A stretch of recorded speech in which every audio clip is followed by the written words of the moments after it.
Is that much of it? That's not much of a change for you, right? My name is Carrie Kite. I used to load bombs in the Air Force, and now I'm a writer, a filmmaker, and an entrepreneur. Through using the post 9/11 GI Bill to go to college, working hourly jobs to pay the bills, and freelancing my way into a career, I've studied what it takes to successfully transition from service to civilian, and that study has become a conversation. On this podcast, I speak to other veterans, successful artists and entrepreneurs about their transition, what they did well, where they failed, what they learned, and most importantly, how they applied their skills. Episode 42 features Jack Carr, the best-selling author of the Terminal List novels, the executive producer of the Amazon Prime series of the same name, and the host of his own podcast, Danger Close. Welcome. This is Veteran Made.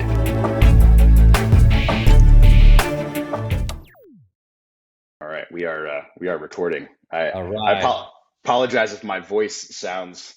Apologize that my voice sounds the way that it does. I recently, a year ago, relocated from New York City to Richmond, Virginia, which I've never had allergies in my life, but this part of the country apparently has the worst allergies in the world. So Really? my dome just gets assaulted every March now, apparently. Oh no! I wonder what it is. I wonder what's in the air. I don't know, but yes, thank you so much. We've only got about 50 minutes, so I want to respect your time. So thank you so much for joining. I am a big fan of the novels and of the show, and an even bigger fan of kind of the way that you operate and what you do for our community. So would love to just dive in and have a discussion, along the lines of some like really granular, some craft stuff. Kind of want to talk about transition, which is really what this podcast is about. And I think what's cool about you is that you're almost the antithesis of the podcast, because so many veterans and service members have an idea of what they want to do when they separate, and then don't know how to do that. And so that's kind of what this podcast is a way to share some stories and anecdotes and skills between ourselves and each other for that. But you grew up wanting to be a Navy SEAL, and then also wanting to be a thriller author, and kind of put yourself on that path from the jump. And so I'd love to hear a little bit more about you thinking about that as a child, and like what it looked like for you to stay on that mission, as a kid through high school, and then getting onto the teams. Yeah, no, absolutely. And jumping back to what you said about veterans transitioning out, and trying to find that thing that they want to do. I also saw, as friends of mine got out, that they had an idea of what they wanted to do, but that idea was formed based off something they'd heard from somebody else, or something that someone maybe they had a touch point with once, or something they saw in a movie or something. And then they got out and they tried to pursue that, and it wasn't really like what they envisioned. It would be very useful, I think, if people could do an internship, or even if it wasn't part of a military program, as they were getting out, they went and spent a month somewhere, 2 weeks somewhere, shadowing somebody in the industry that they thought they wanted to get into, so they could say, "Oh, I'm so glad I only spent 2 weeks doing this. I'm so glad I only spent a month doing this before I invested all this time, energy, and effort, moved my family for this opportunity," and then get there and find out, oh, this isn't really what I thought. I want to go back to the military. I had purpose there. So it's really about finding that mission and that passion, and then combining both of those to find your purpose moving forward. That's what I found. But growing up, yeah, I was fortunate. I knew I wanted to join the military from a very early age. My grandfather served in World War II. He was killed off Okinawa in 1945. So I grew up with his maps, the silk maps they gave aviators back then. He was a Marine pilot. His wings, his medals, black and white photos of his squadron. I'm watching like The Longest Day with my dad, Hell is for Heroes. We're watching Black Sheep Squadron on TV with Robert Conrad portraying Pappy Boynton, who was flying the same aircraft that my grandfather flew. So I knew I wanted to join the military early on, and just was naturally drawn to it. It was in my blood and my DNA. And then I found out about SEALs. And once I found out about SEALs, I was sold. And I was in. That was about third grade. So from third grade on, that's what I wanted to do. So this is early 80s. So I'm going to the library with my mom. She was a librarian, so studying everything I can find on SEALs, which wasn't much in the early 80s, but really looking at anything special operations related. So anything about Army Special Forces, anything about Marine snipers, anything about CIA paramilitary guys, typically with a touch point in Vietnam. Like that's what you were finding back then. If it was a chapter, a magazine article, rarely was it a full book back then. But studying warfare in general, insurgencies and counterinsurgencies, terrorism. Some of my earliest memories are of the 1979 Iranian hostage crisis and Walter Cronkite counting down those days, and me as a kid wondering why hasn't the U.S. gone to get these guys out. I'm watching all these movies where I'm seeing Americans come in and save the day. Like, why aren't we doing that now? And that made an impact on me. And then all those headlines that came across our kitchen table in the 80s, the 1983 Beirut barracks bombing, TWA 847, Achille Laurel, things going to the Falkland Islands, and Central South America, then seeing Iran Contra, like all those things that would be on the cover of Time and Newsweek and on the newspapers, I would just be naturally drawn towards that. But back then, you could essentially exhaust everything written about special operations in the early 80s to mid 80s. So about fifth grade, that's when I started the transition from reading like young adult literature into what my parents were reading. That's when Hunt for Red October came out. Certainly by sixth grade, I was all into reading the same types of thrillers that I write today and read today. And I'm reading Brotherhood of the Rose by David Morrell. I'm reading The Charm School by Nelson DeMille. I'm reading things by A.J. Quinnell and J.C. Pollock and Mark Olden and all these guys who are masters of the craft back then, because they had protagonists with the backgrounds that I wanted to have in real life one day. Their protagonists typically had some sort of a background in as a SEAL or Army Special Forces or Marine sniper or CIA paramilitary. That was where they came from. And then they were doing something else in the 80s. They were like a mercenary, or they were a spy, or they were something. But I just loved those books, and I loved escaping into the pages of those books. So I knew that after my time in the military that I would write. So what I didn't really realize at the time is that I was giving myself an education in the art of storytelling from the masters. So I come to it from a fan perspective. And also I got to read those books without any of the filters that build up over time as we get older. So I'm just enjoying them for what they are. And like 1985, I'm reading the novelization of Rambo First Blood Part 2. I'm reading Centrifuge by J.C. Pollock. I'm reading Oni by Mark Olden. And but I don't have any experience yet in the real world to jade my enjoyment of those thrillers, my enjoyment of reading.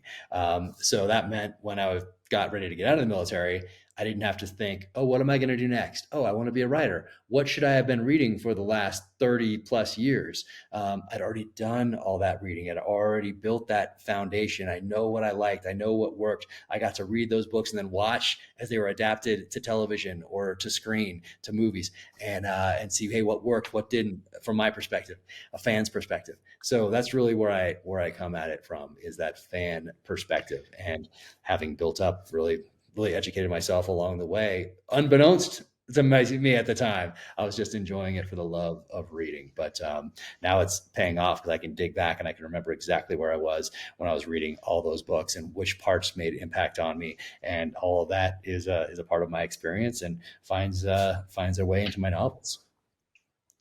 Yeah, I mean, I love that. What I love Tarantino. You're almost like the Tarantino of novelists, right? Tarantino says, "I didn't go to film school. I went to the movies." Right? It's like you didn't go to creative writing school or college for that. You went to the books. You went to the novels. You read the stories, and I think it's such a really great foundation, and it's obviously paid off, as you said. But I think specifically something you were just saying about you read the story, so you knew what worked in the novels, and then you also paid attention to how they got adapted, which obviously has paid off recently as you've adapted Terminal List for television, but also thinking about like what works for the audience, right? Like not what works for critics, not what's going to get you a Pulitzer, but like what is going to work for the audience, for the people like you who are reading those books and want to enjoy those books and then watch the movie or the television series and enjoy it as well as something both different and related.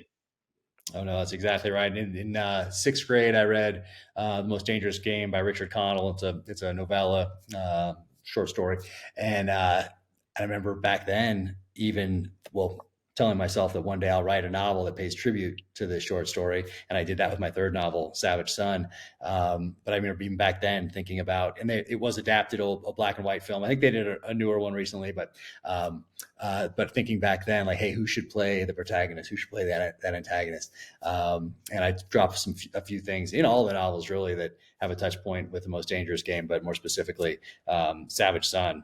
Same thing. Louis L'Amour's Last of the Breed. My third novel is a tribute to that as well, to First Blood, and to Rogue Male by Jeffrey Household. But I think it's important, no matter what you're going to do when you get out of the military or just in life in general, is to understand the history of the industry that you're going into.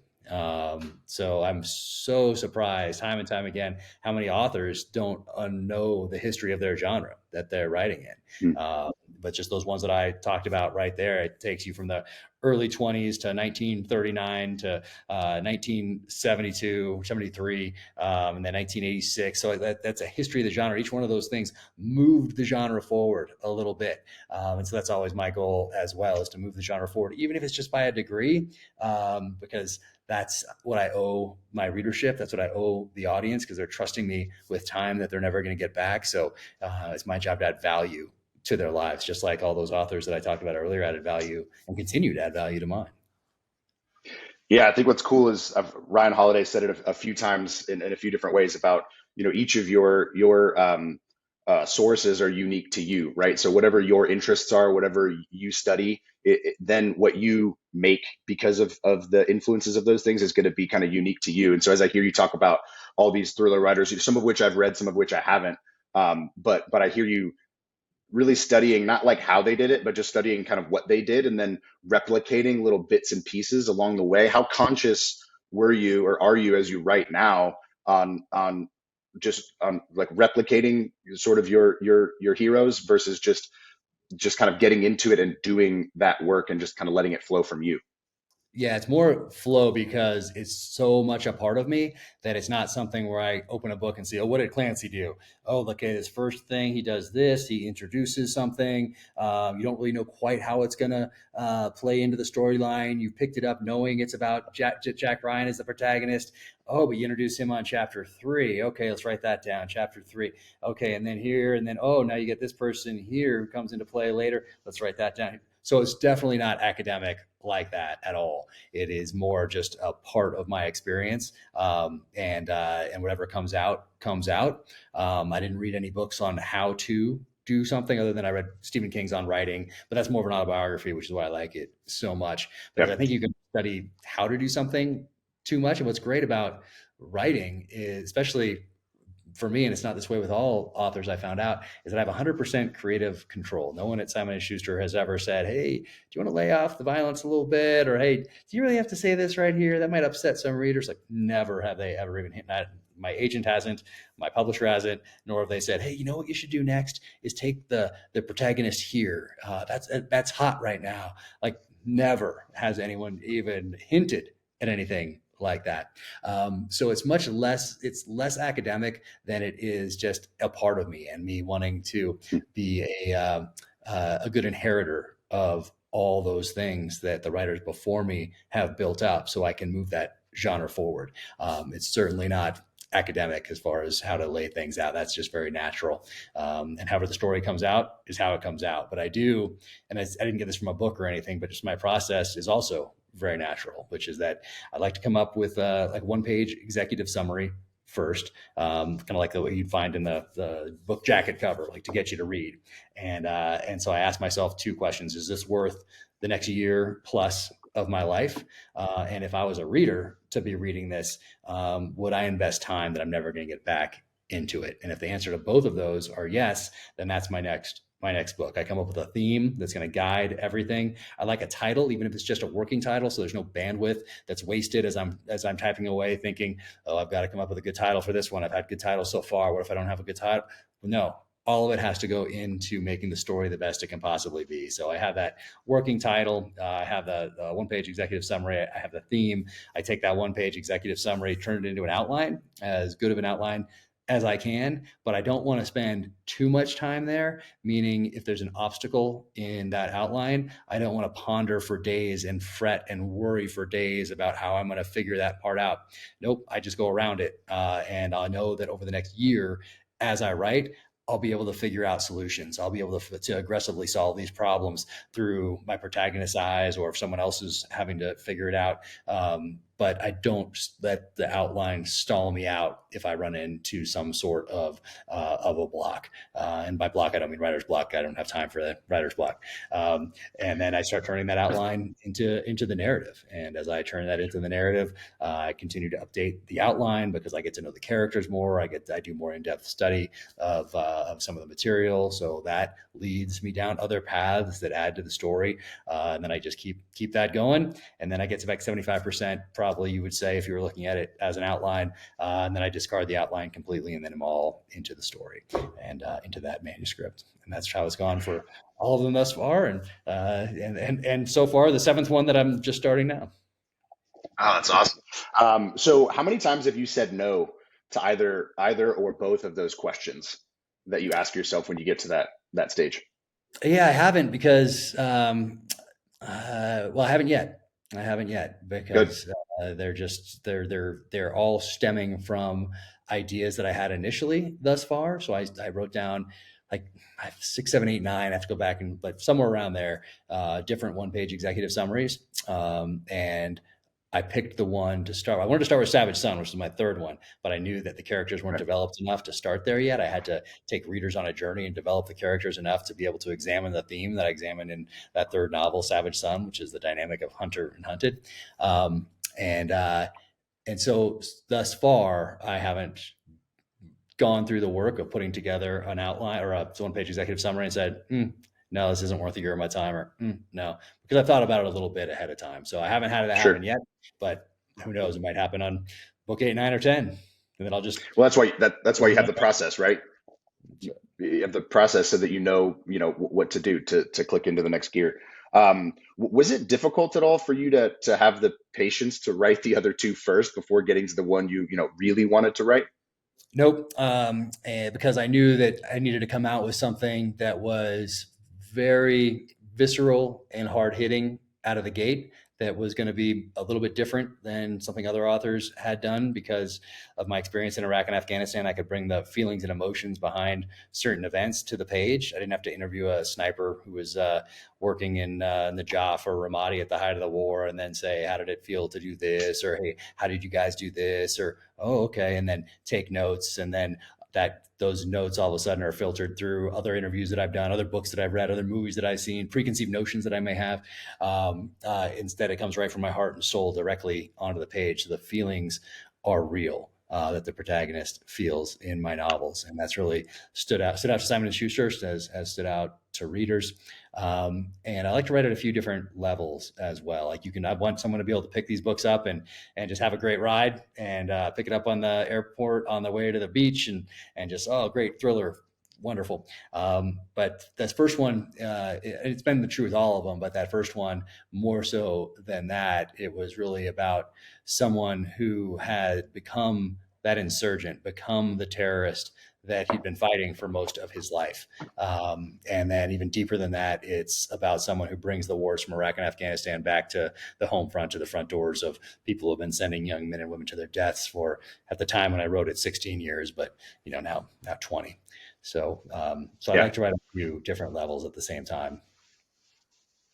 Yeah, I always picture some like my grandma who's since actually passed away, and my daughter's named after her. She loved to read these types of books, and introduced me to a lot of the authors that you have on your list, and we used to read and kind of share them back and forth, which That's is what I really do with cool. my grandmother Um, too. Yeah, I still have the same yeah, ones, the yeah, same Brotherhood of the Rose that we read. I still have the same Charm School that we read. yeah, So Nightfall, like we yeah. shared thrillers growing up, and it was really special. Yeah.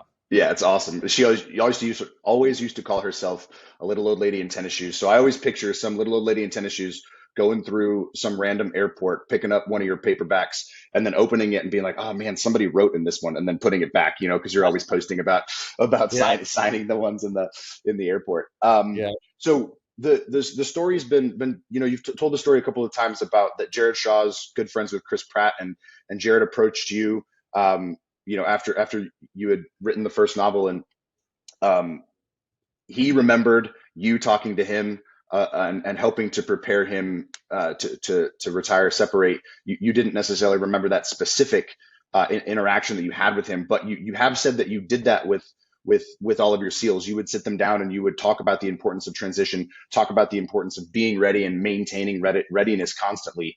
Um, can you talk a little bit about? I know you were obviously thinking about yourself as you were preparing to become a thriller author after you retired. But what was it like for you to talk to the other SEALs, like Jared, who came into your office, and what were some of the things that you told them, and how did you coach them to be ready, and to find that next thing? Yeah, it was less coaching and advice and more so just letting them know I was there to help, because everybody has a different situation. Everyone had a different reason for getting out. I saw a lot of people in the military that once someone dropped their papers, they were put in this other category, and other senior level leaders didn't really help them. They looked at it as like you're quitting, because we have that whole quitting mentality from buds, and I saw that carry over into service when someone decided, hey, this is time for them to move on, and there was like judgment attached to that. And I never had that. I wanted to help good guys. If they were staying in, I wanted to help them reach their next milestone, whatever it was, or a rank, a school, or whatever they wanted to do next. And same thing if they were getting out. I want to do everything that I possibly could to help that person make that transition into the private sector, however I could. So mostly it was just letting them know that if anybody else had kind of dissuaded them or not wanted to help them, hey, I'm here to help you as you're getting out. Thank you so much for what you've done for the country. Thank you for what you've done for this team. Thank you for what you've done mentoring this next generation of warriors as they move up through the ranks. And hey, what do you want to do next? What have you thought about it? How's the family doing? What do they think about this? And through those conversations, oftentimes you found some other things you could help with too on the personal side, that you only found out because you're sitting down, just letting them know, hey, I'm here to help. What do you want to get into? Oh, I know somebody who got out and did that, or I know somebody that I grew up with that's doing this. Let me see if I can reach out to them and see if they have any advice, or they can connect you with somebody. And I was just very willing to do that, because it's just natural for me to do. And I happen to do that for Jared. And thank goodness, because if I hadn't, then we wouldn't have Chris Pratt starring in the Terminal List, who is exactly who I wanted to star in it well before he was an A-lister, an international star. He was Andy Dwyer on Parks and Rec, a little overweight, pretty, goofy. And then I saw his transition to a SEAL in Zero Dark 30, very, smaller part. But I saw that transition, and I knew that I wanted somebody. And of course, this is me. I'm writing in my essentially a small office off our bedroom in Coronado, California. But as a kid growing up, reading all these books, watching all these films, I didn't think for one second that this wouldn't become a number one New York Times bestseller and wouldn't be adapted to film. So might as well start picking my star and my director. So I love Antoine Fuqua, love what he's done with everything that he's worked on. And so I'm like, okay, Antoine will direct, and Chris Pratt, that's somebody, because I wanted someone who hadn't done something that was in this kind of revenge thriller conspiracy type thing before. I wanted someone that was new to it, that needed to do it maybe to prove that they could as an actor, and someone that was inherently likable, like Magnum was back in the 80s. Like everybody loved Magnum. Tom Selleck, my mom loved him, my dad loved him for different reasons, but Yeah, everybody yeah, loved him because he could be goofy, he could be funny, and then he could flip that switch and he could get the job done. And he happened to be a former SEAL also. So that was kind of what I was thinking as far as an actor. So I just picked Chris and I picked Antoine. And luckily, Jared remembered something that I had done for him years earlier, and reached out to connect well before the novel came out. It was November of 2017, so months before the novel came out in March of 2018. And I sent it to him, and he read it, and he gave it to Chris, and Chris chose it as his next project. Thank goodness. And then at the same time, another friend, Mark Owen, who was on the Bin Laden raid, he gave a copy to Antoine. And Antoine read it in December. Chris read it in December too, but Chris got it in November. And then they yeah. both wanted it at the same time. So here we are. It's your typical story, typical Hollywood stories, Sure. untold. Yeah. No, absolutely. It happens like that all the time. I was down in Alabama a couple weeks ago making a short film with some friends of mine, and we've got a couple of other short screenplays that he wants to get produced, and he's got this one that might take some funding, and it's kind of a dramatic thing. And I said, listen, the best way to get funding for something like that is to find the comedic actor. I'll say this is way below scale, obviously, what we're talking about here, but to get a comedic actor who might not get the chance to do something like this, they will take the chance to do this with you, and perhaps offer some funding or help to get some funding along the way. And like that's kind of that strategic sort of like, it's almost like you were yeah, born to be a CEO, born to be a thriller novelist, but also born to be an executive producer, like thinking strategically and thinking in terms of the business side. How much of that did you just observe and think like, okay, this makes sense? Or how much of it did you know? How much of it was just, I'm just going to kind of go through this process and see what happens and think the way I think and operate the way I operate? Yeah, it's more the latter in that I looked at it the same way I looked at the battlefield in Iraq and Afghanistan. Meaning you take a breath, you look at it, you look for gaps in the enemy's defenses, you look on how to capitalize on any momentum you may have, and you figure out how to adapt quicker than the enemy. So it's really a constant game of adaptation. So as I crept closer to the publication of the first novel, I very quickly realized once I evaluated the battle space that there's a lot more to this than the writing. And if any writers are listening to this, I don't want them to waste bandwidth thinking about this because I didn't waste any bandwidth thinking about the business side before the book was done. And I'm glad because that means it would have been bandwidth wasted. And it wouldn't have gone into the product. So whatever the product is, doesn't have to be writers listening to this. Widget, whatever your widget is, it has to be the best widget that it can possibly be. And only when it is the best widget it can possibly be, then that's the time to start thinking about the business side of it. And I don't mean that as an absolute. That's just how it worked for me. And I'm glad that that was the case because all my energy went into making it the best widget that it could possibly be. But as I crept up on publication, I always thought, oh, okay, this is different than a book coming out in 1975, 1985, 1995. There are things available to authors today that weren't available to authors back then. And the audience is different. You are competing against streaming services, multiple streaming services, so many that we've lost count now. Video games, all the social media, death scrolling on Instagram and Twitter. So there's so many more distractions out there than there were for an author in 1975, 85, or 95. And now you're in competition with those different platforms. And how do you compete with those platforms? You have to add something of value. Not only do you have to have something of value in today's day and age where things have progressed to the point where you actually feel a connection to people on social media, well, it's time.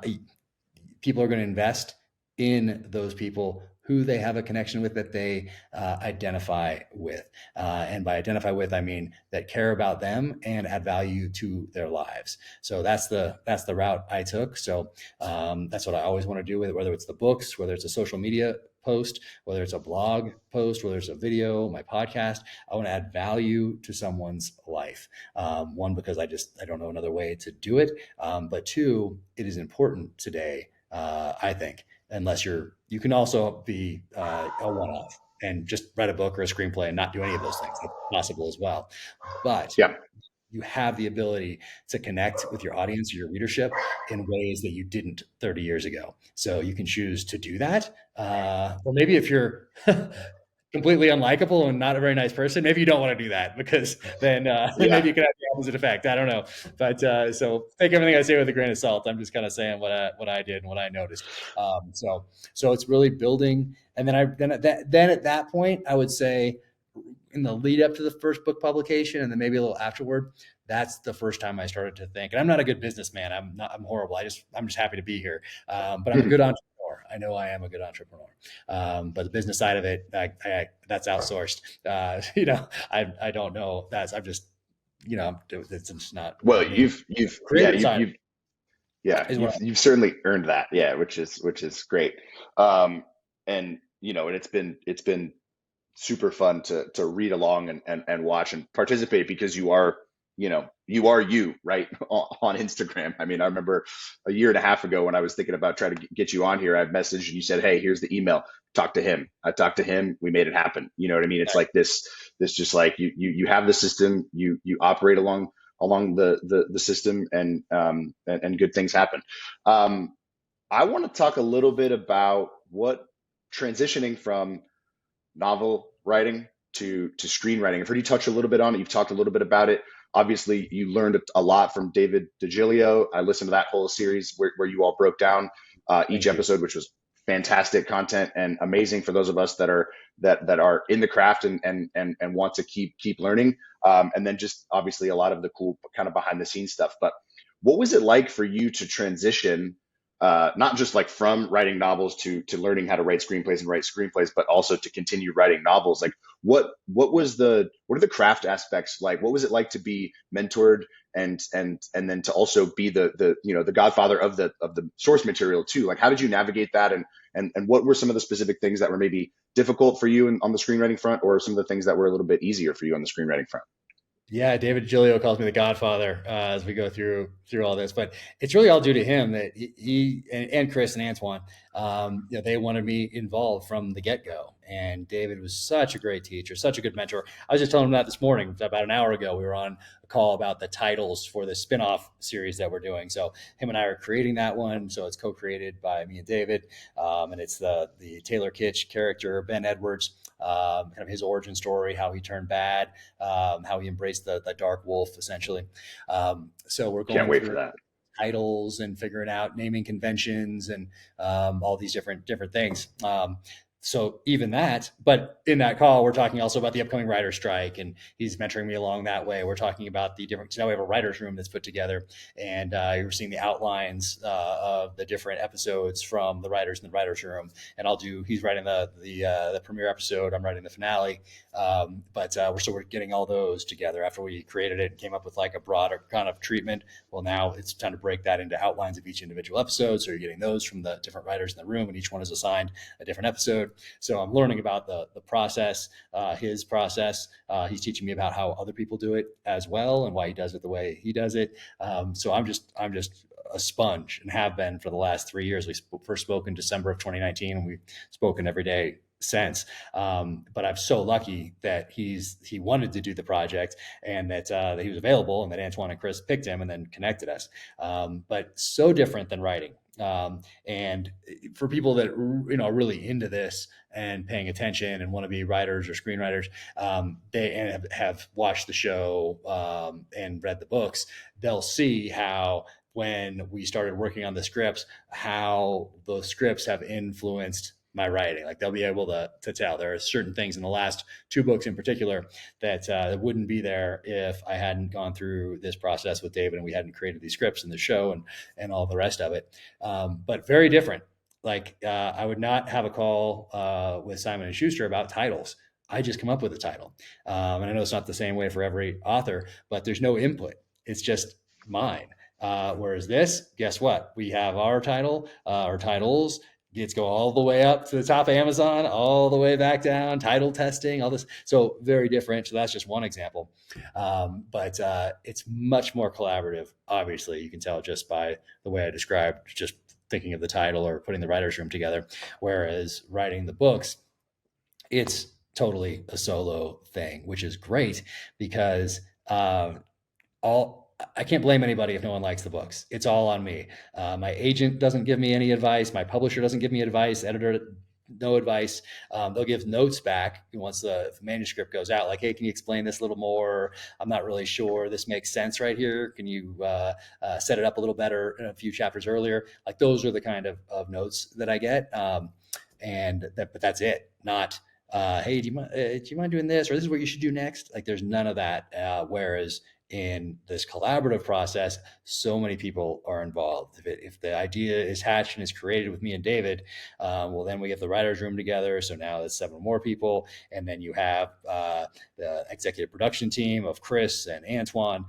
So we have this brain trust, and then it goes up to MRC, which is the next level up, and then it goes up to Amazon, and everybody has their notes, and then it all comes back down. And so you take those notes and respond to them, and some of them are great, and then some of them are like, well, maybe we should need to talk to Amazon a little more about why we're doing what we're doing and that sort of a thing. So much more collaborative, so many more people involved, but by its very nature, you're making a movie, you're making a show, you're going to have 350 people on set. You're going to have explosions. You're going to have a vehicle person. You're going to have stunt coordinators. You're going to have people flying through the air. You're going to have someone that needs to hunt down a 1988 FJ62 Land Cruiser and make it look cool for the show. You're going to have all these people coming together at the right time and place to then start production, and you're on a timeline.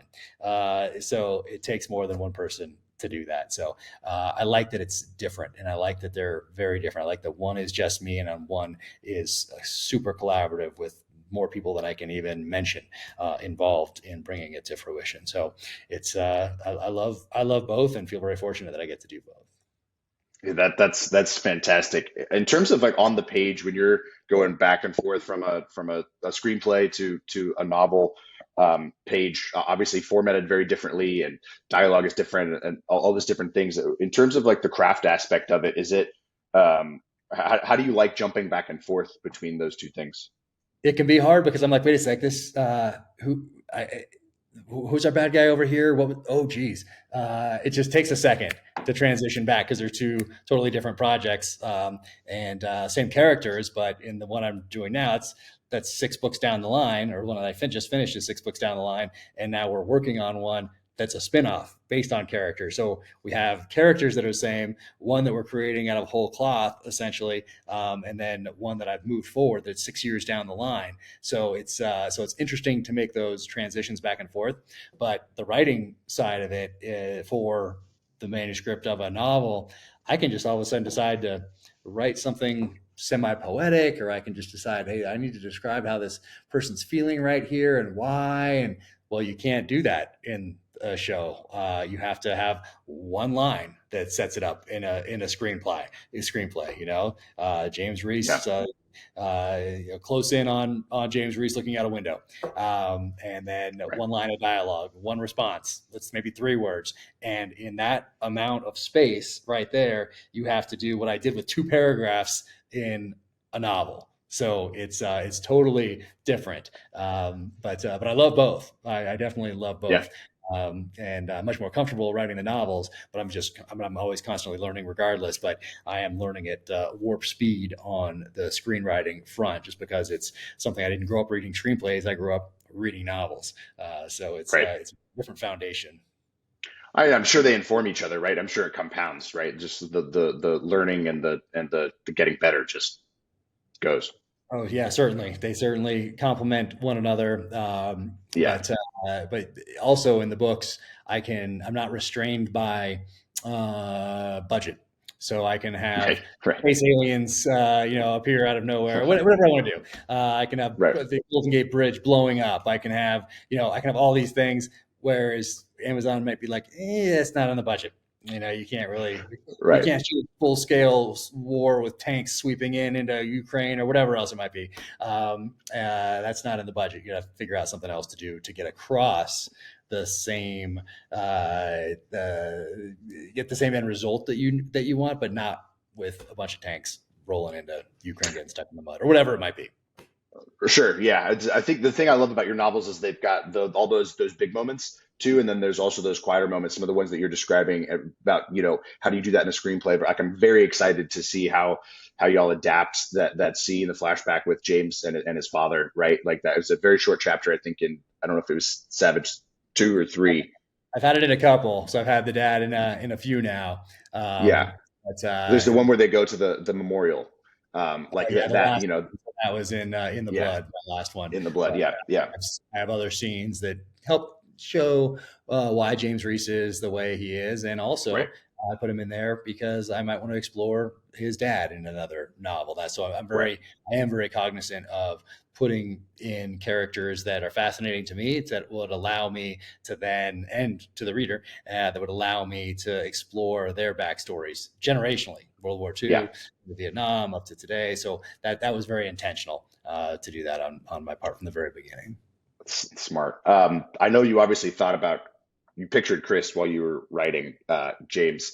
Do you now think about the other actors as you write some of these other characters, Oh, I or do. do you still picture them the way you originally did? No, well, the originally I had actors in mind for I won't say everybody, but most everybody, Yeah. just because as a child of the '80s, that's very natural for me to do. And but then when we start going through the casting process, at least the first one, I didn't know that I should tell the showrunner and tell Amazon and tell like who I had in mind. So now I do. Now I say, hey, this actor, or I could say, hey, this actor, but this actor in 1970 or this actor in 19 Right. Yeah. this movie or whatever it might be, because then it just helps develop that character even further in that writer's room and in the casting process as well, which is fascinating in and of itself. I love the casting process.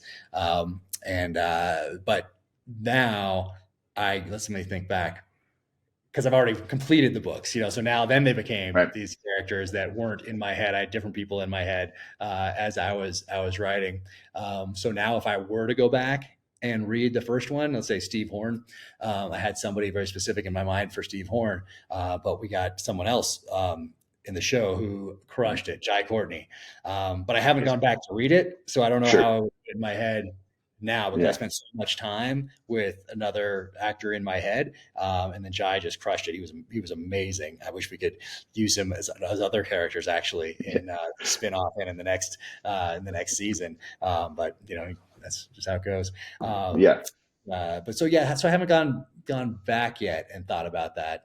I'd probably, if I were to think about it, and I'm only thinking about it right here for the first time, I'd probably say some of them I would think of now, like Taylor. Now I think Sure. about it, as Ben. I think he brought so much to that role. That's one of the ones that I love what Taylor did and what the screen writing process did for that character that I think is much better than how I developed him in the first novel.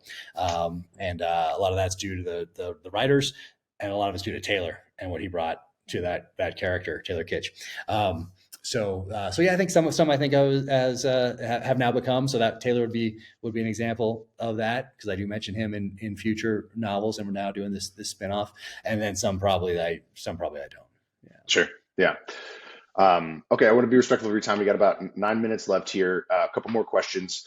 I'm curious where you feel like the credibility has come from, and because you've talked, Simon and Schuster just lets you write. Amazon has notes, and you talked about the chain of command there, and everybody has notes. But you've talked so often about, you're just like, oh man, they're just going to let us do this, and it's so collaborative with Chris Pratt and Antoine Fuqua, who obviously have been working in the industry for a long time and command respect in different ways. But where do you think that credibility has come from? Because you're also not the first, veteran or SEAL or special operator to write novels, and I'm sure that others did not get the same credibility and opportunities that you've gotten. Where do you think that comes from for you? I don't know. A lot of guys when you go back and I do these things on my Instagram where I post about authors' birthdays, like Jack Higgins or a Robert Ludlum or a Frederick Forsyth, and when I first started doing that, my knowledge of their backgrounds, because some of them at the time I started doing it hadn't written. Hey, here's one right here. Hadn't written autobiographies yet. Like here's Frederick Forsyth, but I started writing about that before he did this.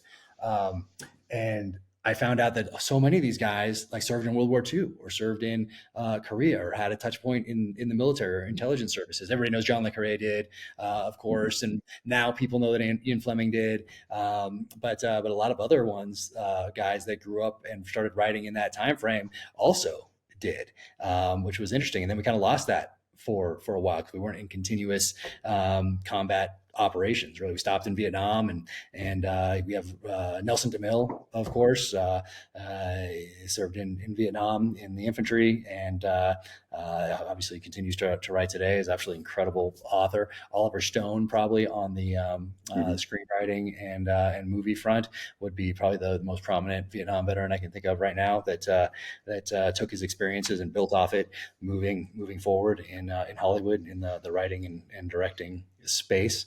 But so I think some of that credibility now comes from so much time in combat. Hmm. So you could have been in the military before, maybe, and then, but we had a lot of opportunity between September 11th and the time I got out in 2016 to actually do the job, and to take that and use those feelings and emotions, and not just write a book about what I did, because tons of people did way more than I could ever hope to have done in uniform. But I can take like what it was like to be ambushed in Baghdad in 2006 and what that felt like, and I can take that and drop that into, oh, ambush in the streets of Los Angeles in 2018 or 2019, 2020, whatever it might be, and take those feelings and emotions and apply them to that scenario. So I think that's some of it. I'm very specific about weapon systems and that sort of thing, because I was into gear before I got into the military, during my time in the military, and that continues today. So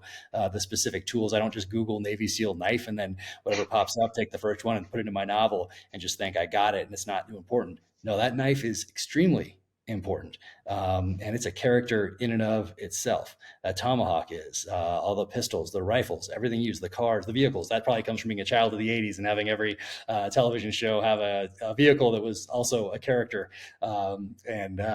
So I think some of it comes with that. And then probably the other part is that I'm a student. I was a student of warfare, continue to be, and I'm a student of my craft, and I'll always be. And so when I go into these meetings or whatever, Simon & Schuster, or with anybody in Hollywood, I'm there to learn, and I'm there to add value. And I'm there to make the best product that I possibly can. And it's not a my way or the highway type thing. It's not a, oh, I know this worked for me over here, so that's what we're going to do now. Like I guess it's that team ability thing that's a little bit of an Hmm. intangible. And yeah, you can't really, like now Antoine, he can choose his projects. Chris can choose his projects. Why do they choose to do this? Because they want to make cool stuff with people that are fun to be around. That's it. They've gotten to that point where they can do that. So I think there's whatever that magic is, that secret sauce right there. I think that's a huge part of it. Like they don't have to do this to get their next thing. They don't have to do this to get their next movie. We get to do this together because we love making something that's creative. We love being collaborative together, and we love leaning on each other for our strengths, and making something that is going to be kind of what Chris always says is that we're making this for the guy or girl who went downrange and served in Iraq and Afghanistan.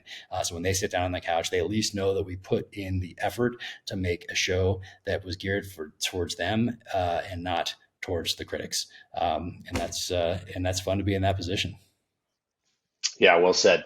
Okay, so I've been ending the podcast here, and that we can obviously plug this. This will go live the day that Only the Dead Oh, is great. released, so we could chat about that at the end, but or right at the very end. But I've been ending the podcast with a bit of an open-ended question. If there's anything that's on your heart or your mind for our community right now, whether that's a piece of advice or whether it's just something you want to put out there and talk about, or anything, it's a bit open-ended. But is there anything in particular on your heart or your mind for our community right now? Yeah, I'd say it's the same thing I tell my kids, and I try to, you know, live by the example, is to never miss an opportunity to make somebody's day. And it's not a selfish thing, but it does come back and help, like the situation with Jared.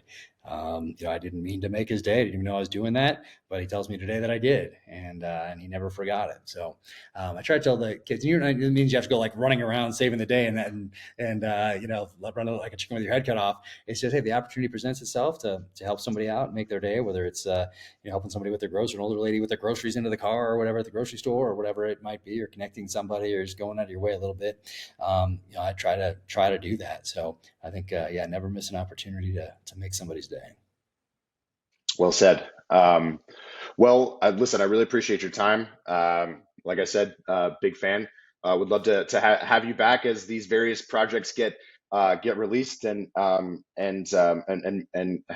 continue the conversation.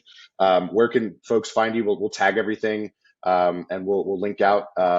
Where can folks find you? Where do you interact with your fans the most?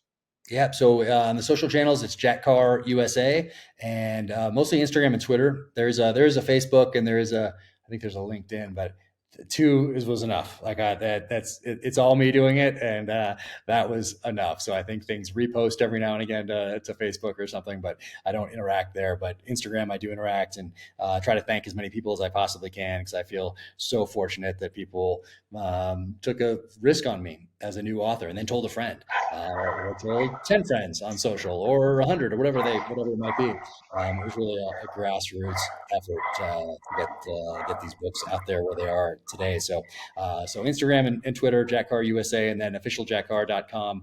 That is the website, and people can go there and check out blogs. And there'll be a book tour that'll, by the time this drops, the book tour will be have started, and the dates will be up there and locations. So I'm pretty easy to find. Awesome. Yeah, I'll be looking if you're going to be in DC or anywhere close to Richmond. I'll definitely try to come by. Listen, thank you so much for what you do. I wasn't an operator, infantry, just a flight line guy. But the details of your novels and of the TV series, goes to every level. So thank you so much for what you do, both to entertain us as well as to support the community and the military in this country. Oh, no, thank you so much. Thanks for your time in uniform as well, and for what you're doing now. And hopefully we'll link up in person one of these days. We'll do it. Thanks, Jack. Awesome. Take care. Bye. Bye.